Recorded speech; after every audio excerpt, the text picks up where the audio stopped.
just arrived in Huacachina, really beautiful place. I can't believe this is winter here, because this is beautiful, really hot, sunny, really beautiful place. We've just had some lunch, but now it's time to hit the Dune buggies.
That. Did anyone else expect it to be parked? No. Okay, that's a little bit. I realize he's sliding. I know, right? Like every You gotta foot on the brakes though.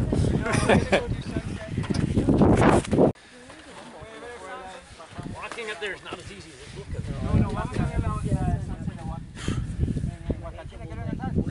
I'll let those guys walk up there and I'll take their picture. I like that idea. You're not coming out? Maybe I'll see if there's a... Yeah.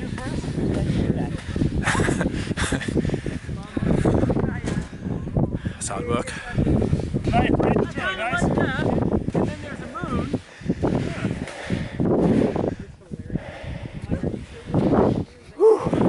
Yeah. Gated side of the dune? It's amazing how much cooler it is, hey? You got 1 foot in the sand and the cold stuff, it's freezing. Wow, it is. Wow. You want to go back down with them? That's Brendan. What do you think?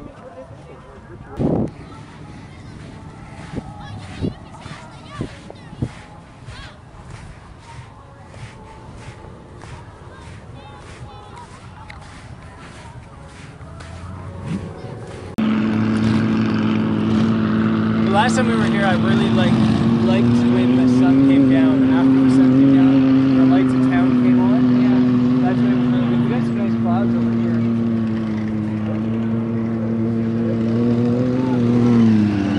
Yeah, once the lights of town come on. That Dune buggy was amazing. Yeah, so much fun.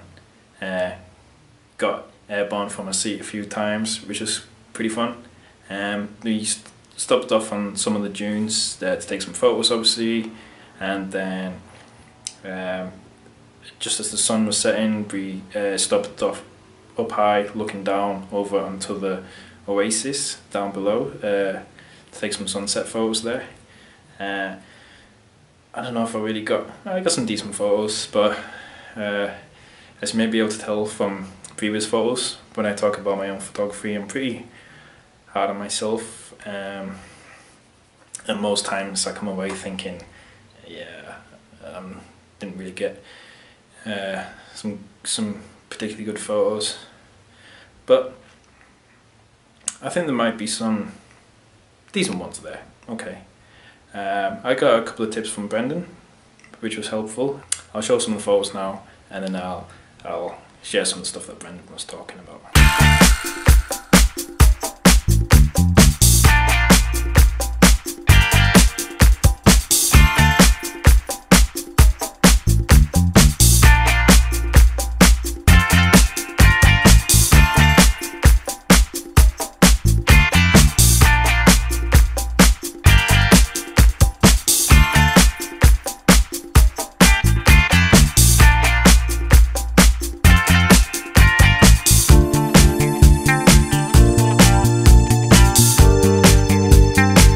So as we were taking photos of the sunset over the town of Huacachina and the Oasis below, this was the first composition that I went for. And first of all, you can see that this is an HDR photo. Both Brendan and Jeff, as soon as they learned that I'd been taking a lot of HDR photos lately, they very quickly tried to talk me out of that. Brendan described it as saying I was in what he called the HDR gap, and he said this was a part of the natural progression that all photographers go through. He said photographers get to a point where they don't know how to get a really well balanced and beautiful image in one shot, and so they go to HDR to try and get that dynamic range essentially.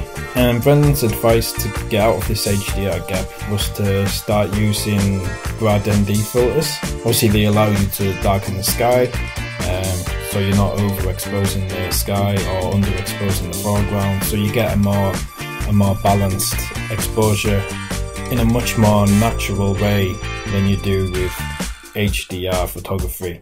So that's definitely something I'm going to be doing moving forwards. Also, you can see with the composition, I've cut off like either side of the town here, and it's a bit of an awkward crop. I guess essentially what I was trying to do when I first set up my camera was to get the entire scene in my photo. However, I was shooting at 12mm, which was the widest I could go on my lens. You know, and 12mm is pretty wide, but because I've got a crop sensor, it's obviously not as wide as a 12mm would be on a full frame camera, and it resulted in this kind of awkward crop here. So when Brendan noticed this, he pointed it out to me and said, you know, it's something that a lot of photographers do. They try desperately to get the whole scene in the photo, and often they'll fail because they can't shoot wide enough, and it results in these awkward crops like this. So he advised me, look, change your composition and just focus on one part of the town and just get a nice deliberate crop. I took that advice on board and I moved my camera and changed my composition, and so then went for this image instead. And straight away I think you can see that's a much nicer composition. I'm only focusing on a certain part of the town, and obviously getting this wood in the background as well, and you can see it is a much nicer composition. Finally, with this image here, I wanted to get something different that no one else was taking.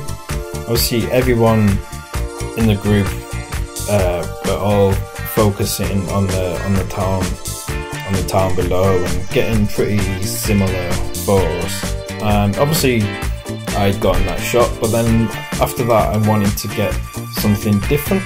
So there was a group just standing around in front of this Dune buggy with the lights on, and I thought it might make quite a nice, interesting image. By this point, because it was pretty dark as well, everyone else had actually were beginning to pack up their cameras, and yeah, as a result of that, I'm quite pleased, and I think this is something you should always look to do as well. Get the main key shots out the way first, and then once you've got those, you can kind of experiment and play around a little bit and try and get something a bit different.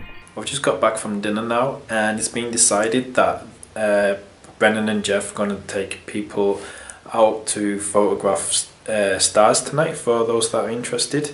Apparently you're going to be able to see the Milky Way tonight at about 4 AM. So I'm going to leave here at 3:30, a little bit of a hike, and then yeah, photograph some stars. And I've never photographed stars before, so it's definitely something I want to do. So again, this might be another night that I don't get any sleep, but yeah, I'm starting to get used to that now.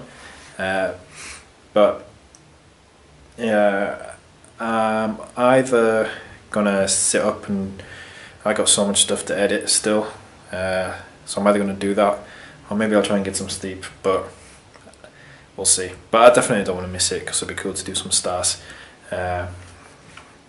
Anyway, right now I've got to have a shower and wash off all this sand.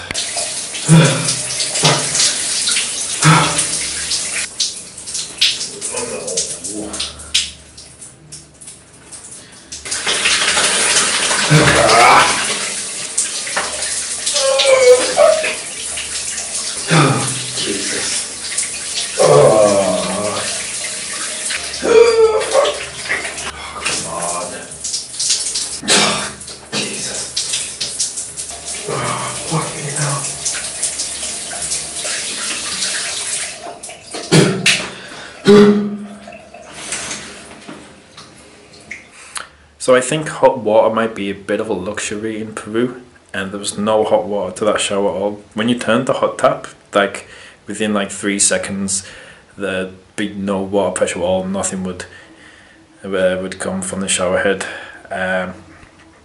Even though the hotel we stayed in yesterday in Lima, you had to leave the hot water running for a good 10 minutes before any hot water came out of it. So yeah, I would have really loved a hot shower right now, being covered in sand from earlier, but hey ho.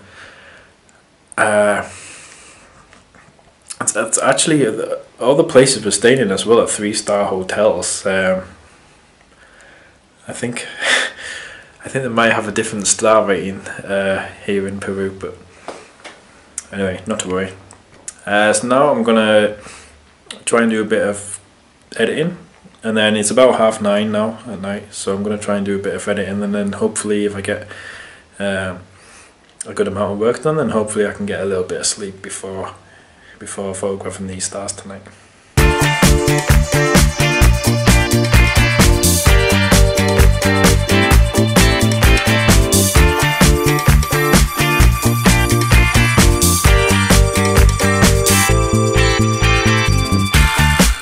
We're almost there. We're almost to the top of it. Just think of it like free exercise, Millie.